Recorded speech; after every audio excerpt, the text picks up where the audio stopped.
Perkenalkan, nama saya Atfiari Donau. Saya mahasiswa program studi pendidikan biologi semester 6 dengan NIM 2301040044. Teman-teman, pada kesempatan kali ini saya akan mempresentasikan media digital saya berbasis AI.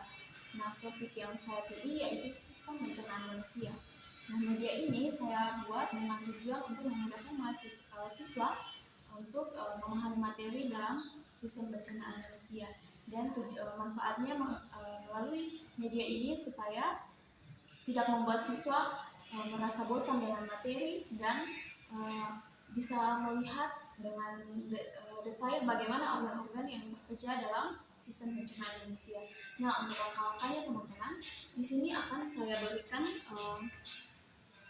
tampilan barcode. Jadi untuk pertama, siswa akan saya arahkan untuk men-scan barcode.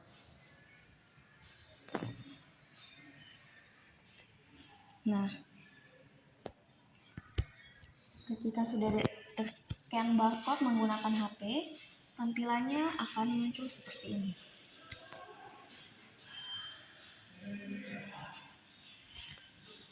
Nah, tampilannya akan muncul seperti ini. Ini belum terlihat medianya, sehingga kita dapat lihat dalam bentuk 3D atau 3 dimensi.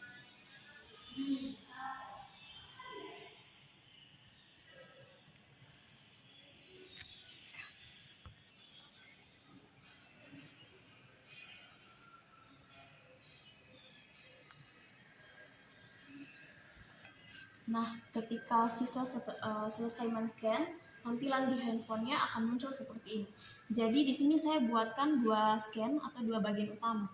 Jadi ini merupakan tampilan yang pertama, dan tampilan yang kedua itu adalah untuk medianya.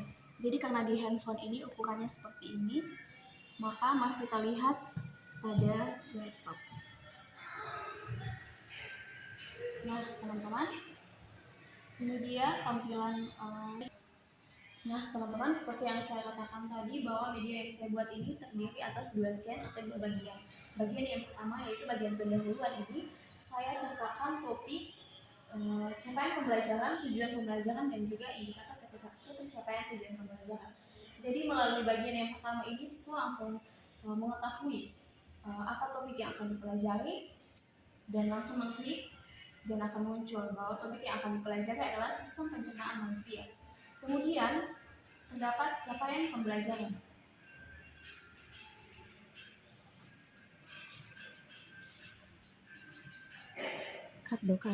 Pembelajaran. Nah, materi yang saya gunakan ini untuk materi yang saya gunakan ini untuk siswa yang berada pada fase D. Jadi capaian pembelajarannya yaitu pada akhir fase D, peserta didik mampu melakukan klasifikasi makhluk hidup dan benda berdasarkan karakteristik yang diamati, mengidentifikasi sifat dan karakteristik zat, membedakan perubahan fisik dan kimia, serta memisahkan campuran sederhana.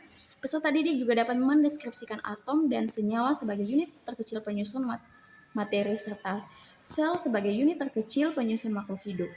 Lalu peserta didik dapat mengidentifikasi interaksi antara makhluk hidup dan lingkungannya. Peserta didik juga dapat menganalisis. Peserta didik juga dapat mengidentifikasi sistem organisasi kehidupan serta melakukan analisis untuk menemukan keterkaitan sistem organ dengan fungsinya serta kelainan atau gangguan yang muncul pada sistem organ tertentu seperti sistem pencernaan, sistem peredaran darah, pernapasan, dan sistem reproduksi. Nah, setelah kita mengetahui capaian pembelajarannya, kita perlu mengetahui tujuan pembelajaran yang akan dicapai siswa. Jadi, ini dia. Tujuan pembelajarannya adalah peserta didik mampu menganalisis organ-organ penyusun sistem pencernaan manusia berdasarkan fungsinya melalui media pembelajaran 3D dengan tepat. Lalu yang ketiga adalah indikator ketercapaian tujuan pembelajaran atau IKTP. Nah, IKTP-nya yaitu peserta didik dapat mengidentifikasi organ-organ pada sistem pencernaan manusia serta menjelaskan fungsi masing-masing organ dengan tepat. Nah, setelah bagian pertama ini selesai, kita langsung masuk pada medianya. Medianya ada di bagian kedua. Nah, seperti ini tampilannya teman-teman. Dapat kita lihat anatomi sistem pencernaan manusia. Dan untuk mengetahui fungsi dan bagaimana sistem pencernaan manusia itu bekerja. Yang pertama, untuk mengetahui fungsinya, peserta didik bisa dapat mengklik bagian pertama di mana mulut yang merupakan tempat masuknya makanan, lalu dikunyah oleh gigi, kemudian dicampur dengan air liur. Nah, setelah makanan ini dikunyah di mulut, kemudian makanan akan disalurkan ke bagian yang kedua, yaitu kerongkongan. Nah, di sini peserta didik boleh dapat mengklik dan melihat fungsinya.